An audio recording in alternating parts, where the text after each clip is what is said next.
ಮಧ್ಯಪ್ರಾಚ್ಯ ಯುದ್ಧ ಪ್ರಾರಂಭವಾದ ನಂತರದಲ್ಲಿ ಜಗತ್ತಿನ ಬಹುತೇಕ ರಾಷ್ಟ್ರಗಳಲ್ಲಿ ಇಂಧನ ಅದರಲ್ಲೂ ನೇರವಾಗಿ ತೈಲ, ಪೆಟ್ರೋಲ್, ಡೀಸೆಲ್, LPG, CNG ಇತ್ಯಾದಿ ಇಂಧನಕ್ಕೆ ಸಂಬಂಧಪಟ್ಟ ಸಮಸ್ಯೆಗಳು ಪ್ರಾರಂಭವಾಗಿದೆ, ಭಾರತವನ್ನು ಒಳಗೊಂಡಂತೆ.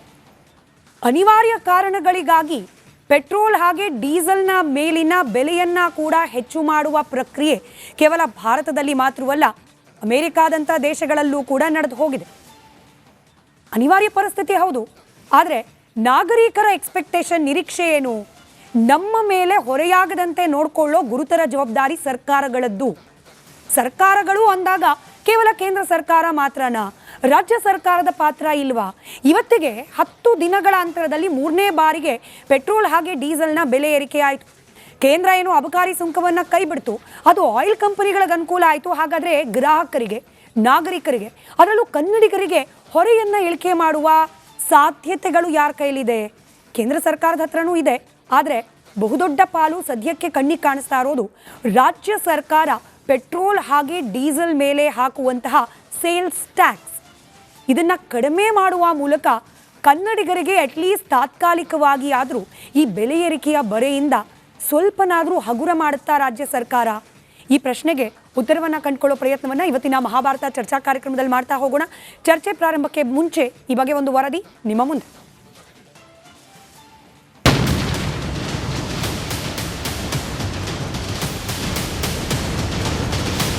Petrol diesel also hike sir.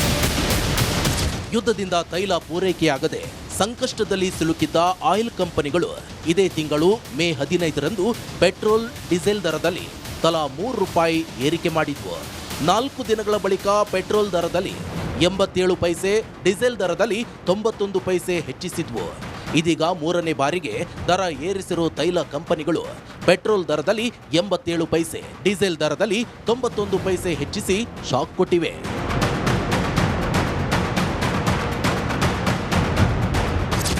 ಮೊದಲನೇ ಬಾರಿಗೆ ತೈಲ ದರ ಏರಿಕೆಯಾಗುತ್ತಿದ್ದಂತೆ ಮಾರ್ಚ್ 27ರಂದು ಕೇಂದ್ರ ಸರ್ಕಾರ ಪೆಟ್ರೋಲ್, ಡೀಸೆಲ್ ಮೇಲಿನ ಹೆಚ್ಚುವರಿ ಅಬಕಾರಿ ಸುಂಕವನ್ನ ಸುಮಾರು ₹10 ಅಬಕಾರಿ ಸುಂಕವನ್ನ ಇಳಿಸಿತ್ತು.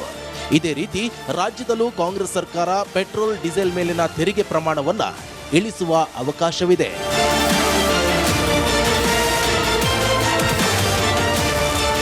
ರಾಜ್ಯ ಸರ್ಕಾರ ಪೆಟ್ರೋಲ್ನ ಮೂಲ ಬೆಲೆಗೆ KST ವಿಧಿಸುತ್ತೆ. ಇದರಿಂದಾಗಿ ಬರುವ ಟ್ಯಾಕ್ಸ್ ಹಣ ರಾಜ್ಯ ಸರ್ಕಾರಕ್ಕೆ ಸೇರುತ್ತೆ. ಇದೇ ರೀತಿ 2025-26ನೇ ಸಾಲಿನಲ್ಲಿ KSTಯಿಂದ 27,099.54 ಕೋಟಿ ಸಂಗ್ರಹವಾಗಿದೆ. ಈಗ ಪೆಟ್ರೋಲ್ನ ಮೂಲ ದರ ಹೆಚ್ಚಳದಿಂದ 5,000 ಹೆಚ್ಚುವರಿ ಆದಾಯ ರಾಜ್ಯ ಸರ್ಕಾರಕ್ಕೆ ಬರಲಿದೆ.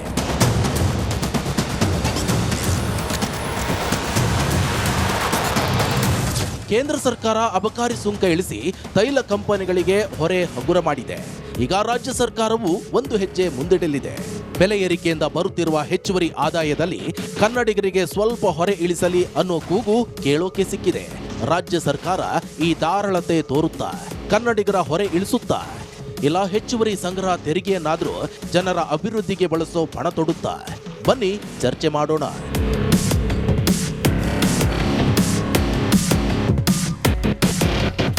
ಮಧ್ಯಪ್ರಾಚ್ಯ ಯುದ್ಧ ಪ್ರಾರಂಭವಾದ ನಂತರದಲ್ಲಿ ಜಗತ್ತಿನ ಬಹುತೇಕ ರಾಷ್ಟ್ರಗಳಲ್ಲಿ ಇಂಧನ ಅದರಲ್ಲೂ ನೇರವಾಗಿ ತೈಲ, ಪೆಟ್ರೋಲ್, ಡೀಸೆಲ್, LPG, CNG ಇತ್ಯಾದಿ ಇಂಧನಕ್ಕೆ ಸಂಬಂಧಪಟ್ಟ ಸಮಸ್ಯೆಗಳು ಪ್ರಾರಂಭವಾಗಿದೆ, ಭಾರತವನ್ನು ಒಳಗೊಂಡಂತೆ. ಅನಿವಾರ್ಯ ಕಾರಣಗಳಿಗಾಗಿ ಪೆಟ್ರೋಲ್ ಹಾಗೆ ಡೀಸೆಲ್ನ ಮೇಲಿನ ಬೆಲೆಯನ್ನು ಕೂಡ ಹೆಚ್ಚು ಮಾಡುವ ಪ್ರಕ್ರಿಯೆ ಕೇವಲ ಭಾರತದಲ್ಲಿ ಮಾತ್ರವಲ್ಲ, ಅಮೆರಿಕಾದಂಥ ದೇಶಗಳಲ್ಲೂ ಕೂಡ ನಡೆದು ಹೋಗಿದೆ. ಅನಿವಾರ್ಯ ಪರಿಸ್ಥಿತಿ ಹೌದು, ಆದರೆ ನಾಗರಿಕರ ಎಕ್ಸ್ಪೆಕ್ಟೇಷನ್, ನಿರೀಕ್ಷೆ ಏನು? ನಮ್ಮ ಮೇಲೆ ಹೊರೆಯಾಗದಂತೆ ನೋಡಿಕೊಳ್ಳೋ ಗುರುತರ ಜವಾಬ್ದಾರಿ ಸರ್ಕಾರಗಳದ್ದು. ಸರ್ಕಾರಗಳು ಅಂದಾಗ ಕೇವಲ ಕೇಂದ್ರ ಸರ್ಕಾರ ಮಾತ್ರನಾ? ರಾಜ್ಯ ಸರ್ಕಾರದ ಪಾತ್ರ ಇಲ್ವಾ? ಇವತ್ತಿಗೆ 10 ದಿನಗಳ ಅಂತರದಲ್ಲಿ 3ನೇ ಬಾರಿಗೆ ಪೆಟ್ರೋಲ್ ಹಾಗೆ ಡೀಸೆಲ್ನ ಬೆಲೆ ಏರಿಕೆ ಆಯಿತು. ಕೇಂದ್ರ ಏನು ಅಬಕಾರಿ ಸುಂಕವನ್ನು ಕೈ ಬಿಡ್ತು, ಅದು ಆಯಿಲ್ ಕಂಪನಿಗಳಿಗೆ ಅನುಕೂಲ ಆಯಿತು. ಹಾಗಾದರೆ ಗ್ರಾಹಕರಿಗೆ, ನಾಗರಿಕರಿಗೆ, ಅದರಲ್ಲೂ ಕನ್ನಡಿಗರಿಗೆ ಹೊರೆಯನ್ನು ಇಳಿಕೆ ಮಾಡುವ ಸಾಧ್ಯತೆಗಳು ಯಾರ ಕೈಲಿದೆ? ಕೇಂದ್ರ ಸರ್ಕಾರದ ಹತ್ರನೂ ಇದೆ, ಆದರೆ ಬಹುದೊಡ್ಡ ಪಾಲು ಸದ್ಯಕ್ಕೆ ಕಣ್ಣಿಗೆ ಕಾಣಿಸ್ತಾ ಇರೋದು ರಾಜ್ಯ ಸರ್ಕಾರ ಪೆಟ್ರೋಲ್ ಹಾಗೆ ಡೀಸೆಲ್ ಮೇಲೆ ಹಾಕುವಂತಹ ಸೇಲ್ಸ್ ಟ್ಯಾಕ್ಸ್. ಇದನ್ನು ಕಡಿಮೆ ಮಾಡುವ ಮೂಲಕ ಕನ್ನಡಿಗರಿಗೆ ಅಟ್ಲೀಸ್ಟ್ ತಾತ್ಕಾಲಿಕವಾಗಿ ಆದರೂ ಈ ಬೆಲೆ ಏರಿಕೆಯ ಬರೆಯಿಂದ ಸ್ವಲ್ಪನಾದರೂ ಹಗುರ ಮಾಡುತ್ತಾ ರಾಜ್ಯ ಸರ್ಕಾರ? ಈ ಪ್ರಶ್ನೆಗೆ ಉತ್ತರವನ್ನು ಕಂಡುಕೊಳ್ಳೋ ಪ್ರಯತ್ನವನ್ನು ಇವತ್ತಿನ ಮಹಾಭಾರತ ಚರ್ಚಾ ಕಾರ್ಯಕ್ರಮದಲ್ಲಿ ಮಾಡ್ತಾ ಹೋಗೋಣ. ಚರ್ಚೆ ಪ್ರಾರಂಭಕ್ಕೆ ಮುಂಚೆ ಈ ಬಗ್ಗೆ ಒಂದು ವರದಿ ನಿಮ್ಮ ಮುಂದೆ.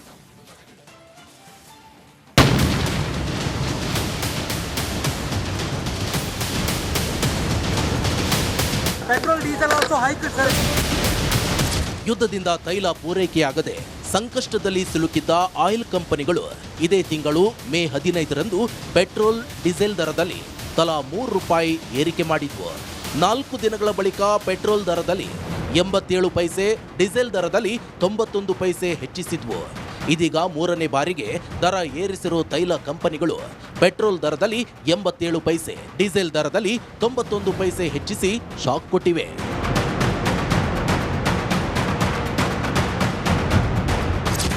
ಮೊದಲನೇ ಬಾರಿಗೆ ತೈಲ ದರ ಏರಿಕೆಯಾಗುತ್ತಿದ್ದಂತೆ ಮಾರ್ಚ್ 27ರಂದು ಕೇಂದ್ರ ಸರ್ಕಾರ ಪೆಟ್ರೋಲ್ ಡೀಸೆಲ್ ಮೇಲಿನ ಹೆಚ್ಚುವರಿ ಅಬಕಾರಿ ಸುಂಕವನ್ನ ಸುಮಾರು ₹10 ಅಬಕಾರಿ ಸುಂಕವನ್ನ ಇಳಿಸಿತ್ತು. ಇದೇ ರೀತಿ ರಾಜ್ಯದಲ್ಲೂ ಕಾಂಗ್ರೆಸ್ ಸರ್ಕಾರ ಪೆಟ್ರೋಲ್ ಡೀಸೆಲ್ ಮೇಲಿನ ತೆರಿಗೆ ಪ್ರಮಾಣವನ್ನ ಇಳಿಸುವ ಅವಕಾಶವಿದೆ.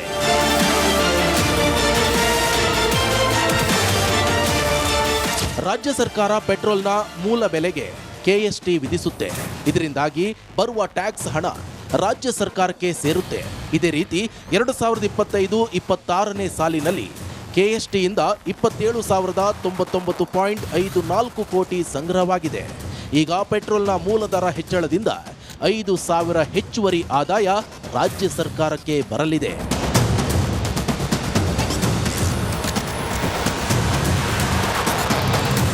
ಕೇಂದ್ರ ಸರ್ಕಾರ ಅಬಕಾರಿ ಸುಂಕ ಇಳಿಸಿ ತೈಲ ಕಂಪನಿಗಳಿಗೆ ಹೊರೆ ಹಗುರ ಮಾಡಿದೆ. ಈಗ ರಾಜ್ಯ ಸರ್ಕಾರವು ಒಂದು ಹೆಜ್ಜೆ ಮುಂದಿಡಲಿದೆ. ಬೆಲೆ ಏರಿಕೆಯಿಂದ ಬರುತ್ತಿರುವ ಹೆಚ್ಚುವರಿ ಆದಾಯದಲ್ಲಿ ಕನ್ನಡಿಗರಿಗೆ ಸ್ವಲ್ಪ ಹೊರೆ ಇಳಿಸಲಿ ಅನ್ನೋ ಕೂಗು ಕೇಳೋಕೆ ಸಿಕ್ಕಿದೆ. ರಾಜ್ಯ ಸರ್ಕಾರ ಈ ಧಾರಾಳತೆ ತೋರುತ್ತಾ ಕನ್ನಡಿಗರ ಹೊರೆ ಇಳಿಸುತ್ತಾ, ಇಲ್ಲ ಹೆಚ್ಚುವರಿ ಸಂಗ್ರಹ ತೆರಿಗೆಯನ್ನಾದರೂ ಜನರ ಅಭಿವೃದ್ಧಿಗೆ ಬಳಸೋ ಪಣ ತೊಡುತ್ತಾ? ಬನ್ನಿ ಚರ್ಚೆ ಮಾಡೋಣ.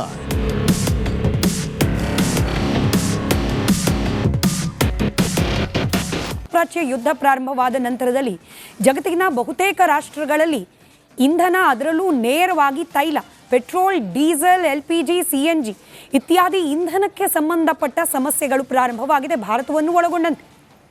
ಅನಿವಾರ್ಯ ಕಾರಣಗಳಿಗಾಗಿ ಪೆಟ್ರೋಲ್ ಹಾಗೆ ಡೀಸೆಲ್ನ ಮೇಲಿನ ಬೆಲೆಯನ್ನು ಕೂಡ ಹೆಚ್ಚು ಮಾಡುವ ಪ್ರಕ್ರಿಯೆ ಕೇವಲ ಭಾರತದಲ್ಲಿ ಮಾತ್ರವಲ್ಲ, ಅಮೆರಿಕಾದಂಥ ದೇಶಗಳಲ್ಲೂ ಕೂಡ ನಡೆದು ಹೋಗಿದೆ. ಅನಿವಾರ್ಯ ಪರಿಸ್ಥಿತಿ ಹೌದು, ಆದರೆ ನಾಗರಿಕರ ಎಕ್ಸ್ಪೆಕ್ಟೇಷನ್, ನಿರೀಕ್ಷೆ ಏನು? ನಮ್ಮ ಮೇಲೆ ಹೊರೆಯಾಗದಂತೆ ನೋಡಿಕೊಳ್ಳೋ ಗುರುತರ ಜವಾಬ್ದಾರಿ ಸರ್ಕಾರಗಳದ್ದು. ಸರ್ಕಾರಗಳು ಅಂದಾಗ ಕೇವಲ ಕೇಂದ್ರ ಸರ್ಕಾರ ಮಾತ್ರನಾ? ರಾಜ್ಯ ಸರ್ಕಾರದ ಪಾತ್ರ ಇಲ್ವಾ? ಇವತ್ತಿಗೆ 10 ದಿನಗಳ ಅಂತರದಲ್ಲಿ 3ನೇ ಬಾರಿಗೆ ಪೆಟ್ರೋಲ್ ಹಾಗೆ ಡೀಸೆಲ್ನ ಬೆಲೆ ಏರಿಕೆ ಆಯಿತು.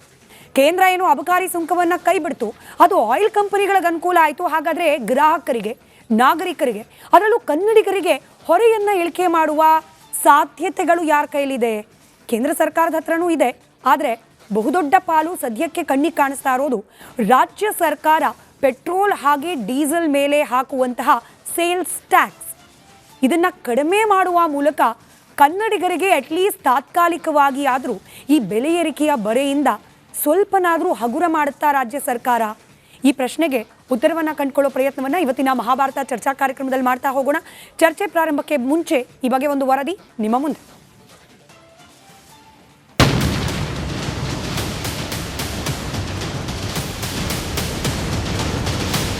Petrol, diesel also hiked, sir. ಯುದ್ಧದಿಂದ ತೈಲ ಪೂರೈಕೆಯಾಗದೆ ಸಂಕಷ್ಟದಲ್ಲಿ ಸಿಲುಕಿದ್ದ ಆಯಿಲ್ ಕಂಪನಿಗಳು ಇದೇ ತಿಂಗಳು ಮೇ 15ರಂದು ಪೆಟ್ರೋಲ್ ಡೀಸೆಲ್ ದರದಲ್ಲಿ ತಲಾ ₹3 ಏರಿಕೆ ಮಾಡಿದ್ವು. 4 ದಿನಗಳ ಬಳಿಕ ಪೆಟ್ರೋಲ್ ದರದಲ್ಲಿ 87 ಪೈಸೆ, ಡೀಸೆಲ್ ದರದಲ್ಲಿ 91 ಪೈಸೆ ಹೆಚ್ಚಿಸಿದ್ವು. ಇದೀಗ ಮೂರನೇ ಬಾರಿಗೆ ದರ ಏರಿಸಿರೋ ತೈಲ ಕಂಪನಿಗಳು ಪೆಟ್ರೋಲ್ ದರದಲ್ಲಿ 87 ಪೈಸೆ, ಡೀಸೆಲ್ ದರದಲ್ಲಿ 91 ಪೈಸೆ ಹೆಚ್ಚಿಸಿ ಶಾಕ್ ಕೊಟ್ಟಿವೆ.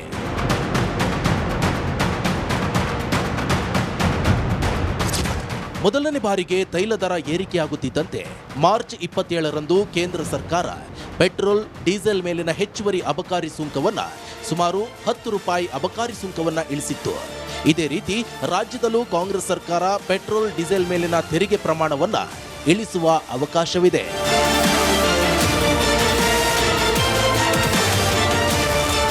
ರಾಜ್ಯ ಸರ್ಕಾರ ಪೆಟ್ರೋಲ್ನ ಮೂಲ ಬೆಲೆಗೆ KST ವಿಧಿಸುತ್ತೆ. ಇದರಿಂದಾಗಿ ಬರುವ ಟ್ಯಾಕ್ಸ್ ಹಣ ರಾಜ್ಯ ಸರ್ಕಾರಕ್ಕೆ ಸೇರುತ್ತೆ. ಇದೇ ರೀತಿ 2025-26ನೇ ಸಾಲಿನಲ್ಲಿ KSTಯಿಂದ 27,099.54 ಕೋಟಿ ಸಂಗ್ರಹವಾಗಿದೆ. ಈಗ ಪೆಟ್ರೋಲ್ನ ಮೂಲ ದರ ಹೆಚ್ಚಳದಿಂದ 5,000 ಹೆಚ್ಚುವರಿ ಆದಾಯ ರಾಜ್ಯ ಸರ್ಕಾರಕ್ಕೆ ಬರಲಿದೆ.